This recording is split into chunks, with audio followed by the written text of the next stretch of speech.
Putin talks peace in Moscow at the same time he threatens Europe with war and bombs Kherson. So, quick reality check on these big peace talks in Moscow. While American envoys are sitting with Putin for 5 hours at the Kremlin, Russian drones and artillery are still hitting Ukrainian cities, including Kherson region, injuring civilians. Again, just days after strikes that killed people, a lot of people, including a newborn baby. And then, the next day, Putin goes on stage in Moscow and basically tells Europe, we don't want war, but we're ready for it. That's a direct threat of war against Europe, delivered.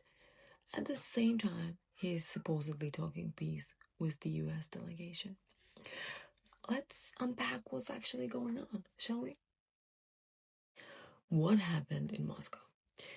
Trump's special envoy, Steve Witkoff, and the US team spent about 5 hours with Putin discussing a so-called peace plan, right?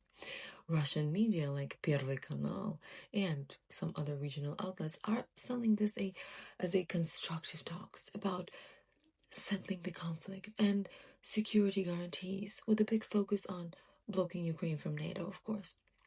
But according to Western reporting, that US plan includes things like cutting Ukraine's military and potential territorial concessions, and has already been rejected by Kiev, obviously, and key Europeans as a disguised surrender.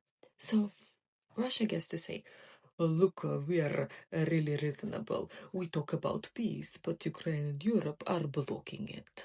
Ugh. What is Putin actually demanding? If you read Ukrainian and Russian language analysis, and the picture is very clear. Putin openly says Russia won't make any concessions until the goals of the so-called special military operation are fulfilled.